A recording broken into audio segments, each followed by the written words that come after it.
اللہ सुबहानहू व तआला के पाक नाम से शुरू, जो बड़ा मेहरबान और निहायत रहम फरमाने वाला है। नजरीन कराम, समरकंद से तवील सफ़र तय करके आने वाला कासिद सल्तनत इस्लामिया के हुक्मरान उमर बिन अब्दुल अजीज़ से मिलना चाहता था। उसके पास एक खत था जिसमें गैर मुस्लिम पादरी ने मुसलमान सिपा सलार कुतैबा बिन मुस्लिम की शिकायत की थी। पादरी ने लिखा कि हमने सुना था कि मुसलमान जंग और हमले से पहले कबूल इस्लाम की दावत देते हैं। अगर दावत कबूल ना की जाए तो जिजिया देने का मुतालबा करते हैं, और अगर कोई इन दोनों शरायत को कबूल करने से इनकार करे तो जंग के लिए तैयार हो जाते हैं। मगर हमारे साथ ऐसा नहीं किया गया और हम पर रातों रात अचानक हमला करके हमें मफतूह कर लिया गया है। ये खत समरकंद के सबसे बड़े पादरी ने सल्तनत इस्लामिया के फरमारवा उमर बिन अब्दुल अजीज़ के नाम लिखा था। दमिश्क के लोगों से शहनशाह वक्त की क़यामगाह का मालूम करते करते वो कासिद एक ऐसे घर जा पहुंचा जो इंतहाई मामूली और खस्ता हालत में था। एक शख्स दीवार से लगी सीढ़ी पर चढ़कर छत की लिपाई कर रहा था और नीचे खड़ी औरत गारा उठाकर उसे दे रही थी। जिस रास्ते से आया था वापस उसी रास्ते से उन लोगों के पास जा पहुंचा जिन्होंने उसे रास्ता बताया था। उसने लोगों से कहा कि मैंने तुमसे इस्लामी सल्तनत के बादशाह का पता पूछा था, ना कि उस मफलूकुल हाल शख्स का जिसके घर की छत भी टूटी हुई है।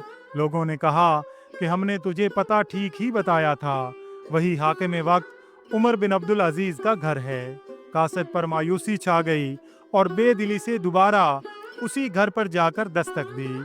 जो शख्स कुछ देर पहले तक लिपाई कर रहा था वही अंदर से नमूदार हुआ। कासिद ने अपना तारुफ कराया और ख़त उमर बिन अब्दुल अजीज़ को दे दिया। उमर बिन अब्दुल अजीज़ ने ख़त पढ़कर उसी ख़त की पुश्त पर लिखा कि उमर बिन अब्दुल अजीज़ की तरफ से समरकंद में तैनात अपने आमिल के नाम एक काजी का तकर्रुर करो जो पादरी की शिकायत सुने। मोहर लगाकर ख़त वापस कासिद को दे दिया। समरकंद लौटकर कासिद ने ख़त का जवाब और मुलाकात का अहवाल जब पादरी को सुनाया तो पादरी पर भी मायूसी छा गई। उसने सोचा, क्या ये वो ख़त है जो मुसलमानों के उस अजीम लश्कर को हमारे शहर से निकालेगा। उन्हें यकीन था कि कागज़ का ये टुकड़ा उन्हें कोई फ़ायदा नहीं पहुंचा सकेगा, मगर कोई और रास्ता भी तो ना था। चुनाचे ख़त लेकर डरते डरते अमीर लश्कर और हाकिम समरकंद कुतैबा बिन मुस्लिम के पास पहुंचे। कुतैबा ने ख़त पढ़ते ही फौरन एक काजी का तयन कर दिया जो उसके अपने खिलाफ समरकंदियों की शिकायत सुन सके। काजी ने पादरी से पूछा, क्या दावा है तुम्हारा? पादरी ने कहा कि कुतैबा ने बगैर किसी पेशगी इतला के हम पर हमला किया। ना तो इसने हमें इस्लाम कबूल करने की दावत दी थी और ना ही हमें किसी सोचो विचार का मौका दिया था। काजी ने कुतैबा को देखकर पूछा, क्या कहते हो तुम इस दावा के जवाब में? कुतैबा ने कहा कि काजी साहब, जंग तो होती ही फरेब और धोखा है। समरकंद एक अजीम मुल्क था। इसके कुर्बो जवार के कमतर मुल्कों ने ना तो हमारी किसी दावत को मानकर इस्लाम कबूल किया था और ना ही जिजिया देने पर तैयार हुए थे, बल्कि हमारे मुकाबले में जंग को तरजीह दी थी। समरकंद की ज़मीनें तो और भी सरसब्ज़ो शादाब और ज़ोर आवर थीं। हमें पूरा यकीन था कि ये लोग भी लड़ने को ही तरजीह देंगे।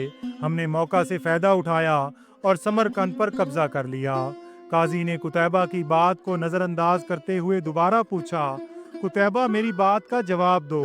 तुमने इन लोगों को इस्लाम कबूल करने की दावत, जिजिया या फिर जंग की खबर दी थी?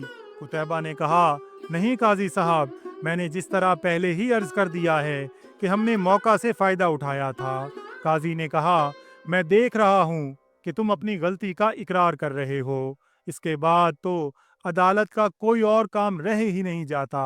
अल्लाह ने इस दीन को फतह और अजमत तो दी ही अदल इंसाफ की वजह से है, ना कि धोखादही और मौका परस्ती से।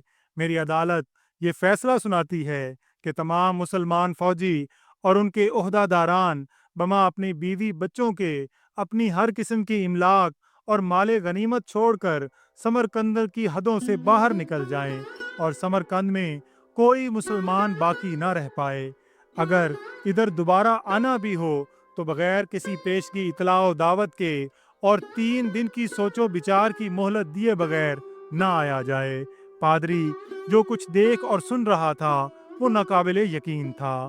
چند گھنٹوں کے اندر ہی مسلمانوں کا عظیم لشکر قافلہ در قافلہ شہر کو چھوڑ کے جا چکا تھا۔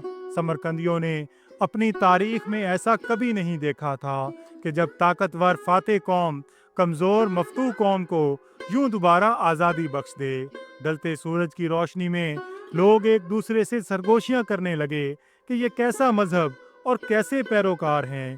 عدل کا یہ معیار کہ اپنوں کے خلاف ہی فیصلہ دے دیں اور طاقتور سپہ سالار اس فیصلہ پر سر جھکا کر عمل بھی کرے۔